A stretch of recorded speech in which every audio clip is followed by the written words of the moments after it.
ETF index mutual funds నేర్చుకుని stock మార్కెట్లో రాణించాలనుకుంటున్నారా? వెంటనే ఈ నెంబర్కి కాల్ చేయండి.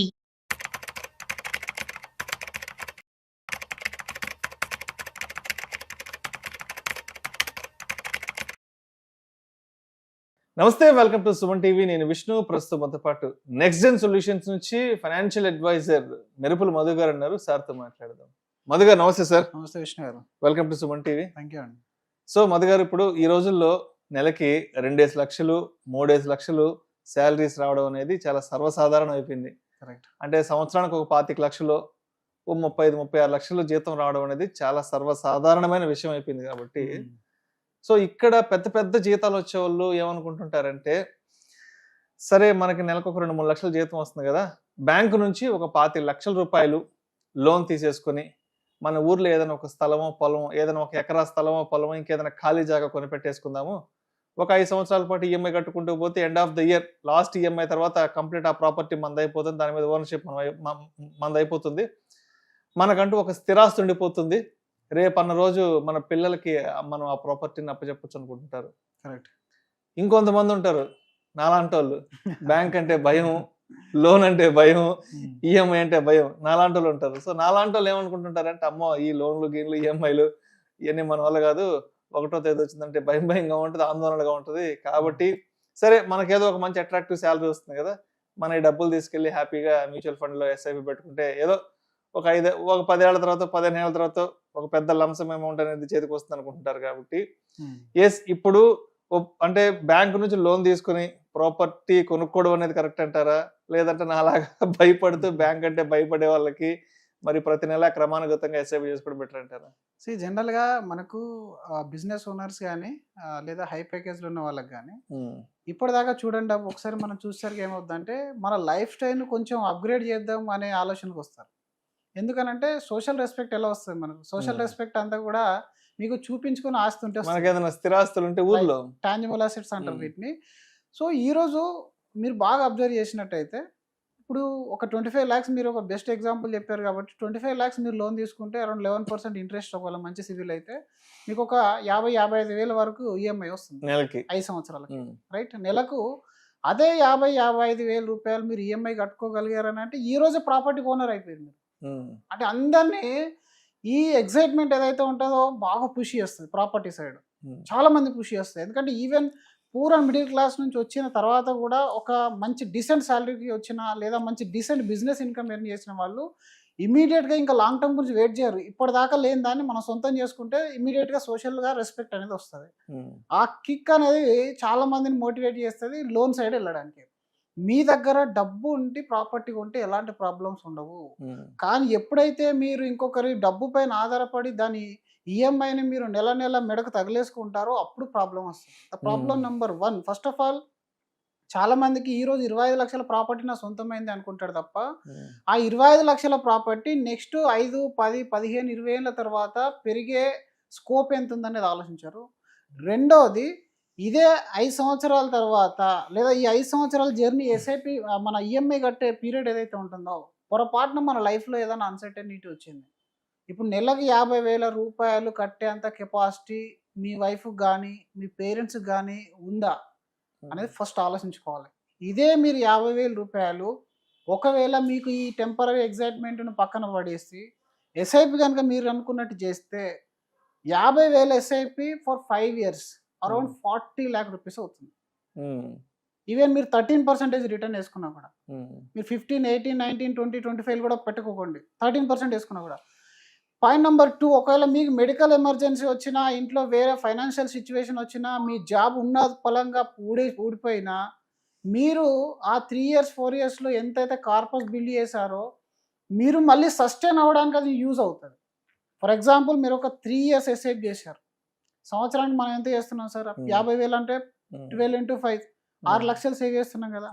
6 into 3 18 లక్షలు సేవ్ చేశారు. 18 లక్షలు అయితే మీ దగ్గర కార్పస్ ఉంటుంది కదా. అంటే 1 year మీ జాబ్ లేకున్నా కూడా మీరు బతకగలుగుతారు కదా. మీ ఫ్యామిలీలో ఏదైనా 10 లక్షల వరకు మెడికల్ ఎమర్జెన్సీ వచ్చి మీ ఇన్సూరెన్స్ లో కవర్ కాకుండా మీరు బతకగలుగుతారు కదా. అదే రివర్స్ మీరు ఊహించండి ఒకసారి, నీ దగ్గర అసలే ఏం లేదు, ఉన్న జాబ్ పోయింది, ఇప్పుడు మీకు ఏదైనా సిచ్యువేషన్ అంటే మెడికల్గా కానీ ఇంకేదైనా ఫైనాన్షియల్గా డిస్ట్రెస్ వచ్చింది అని అంటే అదే ప్రాపర్టీని అంత త్వరగా అమ్మి దాన్ని లిక్విడేట్ చేయగలుగుతామా?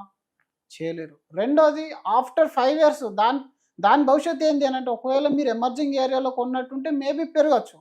ఫస్ట్ డబుల్ అయ్యేంత వరకు అందరికి గుర్తుంటుంది. మీరు కొన్న ప్రాపర్టీ 25 నుంచి 50కి వెళ్ళేటప్పుడు అందరూ అబ్జర్వ్ చేస్తారు, డబుల్ అయిపోయిందని చెప్తారు. నెక్స్ట్ డబుల్ ఎప్పుడైతుంది అనేది ఎవరు చెప్తున్నారు? ఎందుకంటే this is a demand and sale. Demand మనకు మార్కెట్లో పెరిగితే అప్పుడు అనే ప్రైస్ అనేది పైకి వచ్చేస్తుంది. ఇది బ్యాక్ ఎండ్లో ఏ బిజినెస్ లేదు. వెరేజ్ మీరు ఎస్ఐపి కానీ తీసుకున్నట్టయితే ఇది ఒక బిజినెస్లో ఇన్వెస్ట్మెంట్ అయింది. ఈ బిజినెస్లు అన్నీ డెఫినెట్గా ఎవ్రీ ఇయర్ వాళ్ళ యొక్క సేల్స్ ప్రొజెక్షన్ ప్రకారం పనిచేస్తాయి. ఇండియాలో ఉన్న టాప్ 500 కంపెనీస్లో మీరు షేర్ హోల్డర్ అయ్యారు. ఇప్పుడు టాప్ 500 కంపెనీస్ యొక్క growth me portfolio growth and any time మీకు లిక్విడ్. మీరు అనుకున్నారు కదా దేనికైతే మీరు భయపడ్డారు ఈఎంఐ కట్టడానికి, మీరు ఈఎంఐ కట్టలేని పరిస్థితే కాదు, మీరు బతకలేని పరిస్థితి వచ్చినది మిమ్మల్ని సేవ్ చేస్తుంది. సో అంటే ఇప్పుడు బ్యాంకు నుంచి లోన్ తీసుకోవడం వల్ల ప్రతి నెల అప్పుని పోగేసుకుంటూ ఉంటాం. మీరు అప్పుని పోగేస్తారు, అప్పుని పోగు చేస్తుంటాం. మీరు అక్కడ సేమ్ ఎవరైతే ఇప్పుడు మీలాగా భయపడి సేవ్ చేస్తారో వాళ్ళు ఎవరైతే లోన్ తీసుకుంటున్నారో వాళ్ళ యొక్క ఇంట్రెస్ట్ అంతా మీ షేర్ యాడ్ అయినట్టే సింపుల్ గా. ఎవరైతే భయపడతారో వాళ్ళు వెల్తీ అవుతున్నారు. ఎవరైతే భయపడకుండా తీసుకుంటారు, జనాలకి చాలా మందికి బ్యాంకులు ఈఎంఐలు అంటే భయం అవుతుంది, కానీ ఈ లోన్ అంటే భయం కాదు. మళ్ళీ లోన్ తీసుకొని ఒక ప్రాపర్టీని అప్గ్రేడ్ చేయడంలో అసలు భయపడరు. ప్రతిదీ నెక్స్ట్ 10 సంవత్సరాలు 20 సంవత్సరాలు అంతా గ్యారంటీగా నాకు ఇన్కమ్ వస్తుందనే లెవెల్లోనే డిసిజన్ తీసుకుంటారు. అక్కడే ప్రాబ్లం అవుతుంది. 2 లక్షలు 3 లక్షలు కాదు, పెద్ద పెద్ద సాలరీ ఉన్న వాళ్ళు కూడా గ్రౌండ్ ఫ్లోర్కి వచ్చేసారు చాలా మంది. ఎందుకనంటే సిచ్యువేషన్స్ అనేది ఎప్పుడు ఒకలా ఉండవు. ఈరోజు నీ ఇండస్ట్రీ ఎలాంటిది, నీ ఐటీ ఇండస్ట్రీలో ఉన్నావా, ఫైనాన్స్ ఇండస్ట్రీలో ఉన్నావా, ఎలాంటి ఇండస్ట్రీలో ఉన్నావా, ఏ ఇండస్ట్రీ అనేది కన్సిస్టెంట్గా మీకు పర్ఫామ్ చేసే ఇండస్ట్రీలు అనేటివి లేవు. కాబట్టి ఫస్ట్ నీకు ఈ 50,000 ఎస్ఐపి ఒకవేళ 2 సంవత్సరాలు నా జాబ్ లేకున్నా నా బిజినెస్ నడకుండా కట్టగలుగుతున్న కాన్ఫిడెన్స్ ఉంటే you are taking a right call. అయినా ఒకవేళ రిటర్న్ పరంగా మీరు చూసుకుంటే 20 years హిస్టరీ చూసుకోండి. ఏ ప్రాపర్టీ వర్సెస్ ఈక్విటీ మీరు కంపేర్ చేసుకున్నా కూడా ఈక్విటీ అనేది హయ్యర్ సైడ్ మీకు గ్రోత్లో కనబడుతుంది. రెండోది ఎనీ టైం మీకు లిక్విడ్ అండ్ ఒక ప్లేస్లో మీరు ప్రాపర్టీ కొంటే అక్కడ పెరగట్లేదు అని తెలిస్తే ఇంకో ప్రాపర్టీకి మూవ్ కావాలంటే అది అయ్యే పని కాదు కదా. కానీ మీరు ఒక ప్రాపర్ మ్యూచువల్ ఫండ్స్లో కానీ స్టాక్లో కానీ కొంటే అది ఒక ప్రాపర్ పర్ఫార్మెన్స్ లేదు అని అంటే మీరు ఇమీడియట్గా షిఫ్ట్ అవ్వచ్చు. రైట్. ఇదే 5 సంవత్సరాల సిచ్యువేషన్ 40 lakhs ఉంటే 10 సంవత్సరాలు తీసుకోండి. మీరు అక్కడ లోన్ అయిపోయింది, మీ దగ్గర 25 lakhs ఉంది. హయ్యర్ సైడ్ ఒకవేళ మీకు లక్ బాగుండి అది డబుల్ అయిందంటే ఓకే, బట్ వెరీ రేర్ కేసులో డబుల్ అవుతుంది. ఒకవేళ డబుల్ అయినా మళ్ళీ నెక్స్ట్ 10 ఏళ్ళ తర్వాత అది ఎక్కడి దాకా వెళ్తుంది అనేది చూడండి. మీరు ఒక 7-8 years బ్యాక్ కూడా ల్యాండ్స్ కొన్న వాళ్ళు ఉన్నారు కదా, వాళ్ళని అడగండి ఎన్ని రేట్లు పెరిగింది అనేది. ఒక 10 మంది యావరేజ్ తీయండి. అదే మీరు మ్యూచువల్ ఫండ్ ఇన్వెస్టర్ యొక్క యావరేజ్ 10 సంవత్సరాలు 7 years కానీ తీయండి. అక్కడ ఆఫ్టర్ 5 years మళ్ళీ మీరు పెట్టిన 25 lakhs ఏదైతే ఉందో 25 lakhs మీరు ఏదైతే 50,000 ఎస్ఐపి మీరు చేస్తున్నారో ఈ 50,000 ఎస్ఐపి 5 సంవత్సరాల నాటికి మీరు ఎంతైతే కార్పస్లో ఇన్వెస్ట్మెంట్ చేశారో ప్లస్ మీకు వచ్చిన రిటర్న్ ఏదైతే ఉందో టోటల్గా 40 lakhs అయింది. ఇప్పుడు 40 lakhs మళ్ళీ కాంపౌండ్ అవుతుంది కదా. 40 lakhs corpus next 10th year నాటికి ఎంత అవుతుంది? 80 lakhsకి వెళ్ళిపోతుంది. అంటే నువ్వు కొన్న 25 lakhs ప్రాపర్టీ 80 లక్షలకు అమ్మగలుగుతావు ఆఫ్టర్ 10 years. ఇప్పుడు చాలా మందిలో అర్థం కాని విషయం ఏంటంటే రూరల్ ప్లేస్లో ఇక్కడ మన గుంటలలో వచ్చేది రూరల్లో అయితే ఎకరాల్లో వస్తుంది, ఎకరాల్లో వస్తుందని చెప్పేసి కొనేస్తుంది. ఎందుకంటే అక్కడ 25 లక్షలకు ఎకరం దొరుకుతుంది, ఇక్కడ 25 లక్షలకు గుంట కూడా రాదు అవుట్ కట్స్ లో. అంటే వీడంతా మూర్ఖుడు అమ్మేవాడు అని చెప్పేసి వాని దగ్గరికి వెళ్ళి కొంటున్నావు. కానీ నిజానికి హైదరాబాద్ కానీ బెంగళూరు కానీ ఇట్లాంటి ప్లేస్ లో గుంట ఉండే గ్రోత్ పల్లెటూర్లలో ఎకరానికి ఉండే గ్రోత్ అని వలిస్తే చాలా డిఫరెన్షియేట్ ఉంటుంది. ఆ విషయం చాలా మందికి అర్థం కాదు. 20 సంవత్సరాలు 15 సంవత్సరాల తర్వాత నువ్వు కొన్న 25 లక్షల ఎకరం ఎంతకు పోతుందని ఎస్టిమేషన్ వేసుకున్నావా అంటే ఎవరి దగ్గర లేదు. ఒకటి లిక్విడ్ లేదు, లిక్విడిటీ అనేది లేదు, డబ్బులు ఎప్పుడంటే అప్పుడు అవసరం పడితే వచ్చదన్న ఇది లేదు, సెల్లర్ దొరకాలి నీకు. ఒకవేళ నీ ప్రాపర్టీ అధికంగా పెరిగినా కూడా ఊర్లో ₹1,00,00,000 పెట్టి కొనేవాడు కూడా దొరకాలి. Second point. మళ్ళీ థర్డ్ ఏంటంటే ఈ రోజుల్లో ఇంకా పెద్ద ప్రాబ్లం వచ్చింది కదా, 50% బ్లాక్ 50% వైట్లో కొంటున్నావు కదా. ఇప్పుడు నువ్వు శాలరీడ్ ఎంప్లాయీ ఆల్రెడీ 30% కట్టినావు, ఆ వచ్చిన 70% తీసుకెళ్ళి మళ్ళీ 50% బ్లాక్ చేసినావు. రేపు పొద్దున అమ్మే రోజు గవర్నమెంట్ దాన్ని కంప్లీట్ వైట్ చేసింది అనుకోండి, నువ్వు ఎంత ట్యాక్స్ కట్టాల్సి వస్తుంది? నీ పిల్లలు మేనేజ్ చేయగలుగుతారా? ఇవన్నీ చూసుకోవాలి. రేపు హఠాత్తుగా నువ్వు ఆఫ్టర్ 10 years తర్వాత పోయినా నువ్వు బిల్డ్ చేసిన కార్పస్ ఈక్విటీలో నీ వైఫ్ కానీ పిల్లలు కానీ అమ్మ నాన్న కానీ ఈజీగా వాళ్ళ పేరు మీకు ట్రాన్స్ఫర్ చేసుకోగలుగుతారు. ఈజీ టప్పులకి ఇంత ఈజీగా మీకు అది ప్రాపర్టీలో ఉంది అంటే అంత ప్రాపర్టీలో ఉంటే ఈ నేరాలు గోరాలు అనే ఎపిసోడ్ వచ్చేది కాదు. అవును. ఎందుకంటే ఎక్కడైనా మీరు చూడండి హైయెస్ట్ మీరు సేఫ్టీ ఫీల్ అయ్యే ప్రాపర్టీస్ ఉంటాయో అవే పెద్ద రిస్క్. వాటిలోనే పెద్ద లిటిగేషన్లు ఉంటాయి. వాటిలోనే గొడవలు, చంపడాలు, మర్డర్లు ఇవన్నీ జరిగేది ఎక్కడ? అవును. సొంత అన్నదమ్ములు చంపుకునేది ఈక్విటీలో కాదు, ప్లేస్లలో, జాగాలలో, స్థలాలు, పొలాలు, ఇల్లు. ప్రాపర్టీ కొని నీ పిల్లల మనశ్శాంతిని కూడా ఎగ్జాక్ట్లీ ఇది చేస్తున్నావు అనమాట. సో అంటే అందరు కాదు మళ్ళీ ఇది. ఇప్పుడు నా దగ్గర 10 కోట్లు ఉన్నాయి, నేను ఒక మంచి వ్యాపారిని, నేను డైవర్సిఫికేషన్ ఒక ₹1 కోటి పెట్టి బయట ఎక్కడ ఫామ్ ల్యాండ్ కొంటే తప్పే లేదు. కానీ నీకు వచ్చిందే శాలరీ ఆఫ్టర్ టీడీఎస్, జిఎస్టీలు, ఈవెన్ మన ట్యాక్స్లు అన్ని తీసేస్తూ ఈ వచ్చిన దాన్ని నువ్వు డబ్బు రూపంలో ఉంచుకో. ఇప్పుడు మీ దగ్గర ఒక 50 లక్షలు ఉంది సార్, ఆ 50 లక్షలు మీ ఫ్రెండ్ ఇంట్లో పెట్టి సార్ మీకు అవసరం ఉన్నప్పుడు తీసుకొని వెళ్ళాలంటే మీరు పెడతారా? పెట్టారు. ఎందుకంటే అరే నాకెప్పుడు అవసరం పడుతుందో నాకే తెలియదు, నీ దగ్గర ఎందుకు అని చెప్తున్నాను. అంటే క్యాష్ రూపంలో ఉంచకుండా మళ్ళీ దీన్ని బ్లాక్ చేస్తున్నావు ఎక్కడికో వెళ్ళి. ఇప్పుడు అక్కడ బ్లాక్ చేస్తే మళ్ళీ నువ్వు దాన్ని దేనికోసం వాడుకుంటావు? మ్యారేజ్ కోసం వాడుకుంటా, మ్యారేజ్కి ఇమ్మీడియట్ అమ్ముడు పోతా అంటే అమ్మని కేసులు ఎన్నో ఉన్నాయి, పిల్లల ఎడ్యుకేషన్ కోసం అమ్ముతావు అంటే అమ్మని కేసులు ఎన్నో ఉన్నాయి. సో కాబట్టి సోషల్ రెస్పెక్ట్ కోసం వీళ్ళు అంటున్నారని చెప్పేసి శాలరీ నుంచి వచ్చిన దాన్ని కాకుండా మళ్ళీ లోన్లు తీసేసి ఆ లేనిపోని తలనొప్పి నెత్తి మీద పెట్టుకుంటే ఉన్న వెంట్రుకలు రాలిపోతాయి. అప్పుడు బీపీ, థైరాయిడ్ ఇవన్నీ వస్తూనే ఉంటాయి నీకు. ఎందుకనంటే అక్కడ బ్లాక్ అయిపోయింది. నీకు మంచి హెచ్ఆర్ నీకు అద్భుతంగా నీకు క్యాష్ రూపంలో ఇచ్చిన దాన్ని నువ్వు మళ్ళీ క్యాష్ రూపంలో సేవ్ చేసే ప్రయత్నం చేయకుండా దాన్ని బ్లాక్ చేసేసినావు. సో ఈ విషయం చాలా మందికి ఇమ్మీడియట్గా అర్థం కాదు. ఒక్కసారి ప్రాపర్టీ కొని ఓ 5 years తర్వాత దాన్ని అమ్మలేని పరిస్థితి ఎప్పుడైతే వస్తుందో అప్పుడు అర్థమవుతుంది.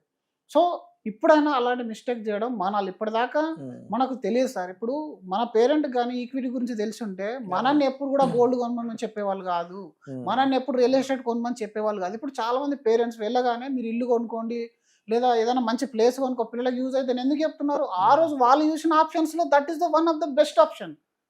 సో ఇప్పుడు నీకు ఈక్విటీ అంటే తెలిసింది, నువ్వు చదువుకున్నావు, నువ్వు ఈ రంగంలో ఉన్నప్పుడు ఫస్ట్ దీని నుంచి డైవర్సిఫై చేసుకో కదా. ఇక్కడ వచ్చిన తర్వాత నువ్వు కావాలంటే అప్పుడు ప్రాపర్టీ కొంటావా, ఆఫ్టర్ 10 years 15 years నువ్వు ఏది కొనాలన్నా కొనచ్చు. లోన్ లేకుండా బతకడం నేర్చుకోండి.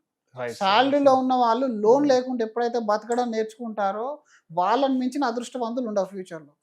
సో లోన్కి ఎప్పుడైతే నువ్వు అలవాటు పడతావో ఇంకా టెన్షన్ అనేది నీ లైఫ్కి హ్యాబిచువేటెడ్ వచ్చేస్తుంది ఇంకా. సో ఆ విధంగా సార్ ప్లాన్ చేసుకోవాలి. సో మొత్తానికి ఇప్పుడు ఒక లోను, ఈఎంఐ ఇట్లాంటివి పెట్టుకుంటే దానివల్ల మనం ప్రతి నెల ఒక అప్పును పోగు చేసుకోవడం అవుతుంది.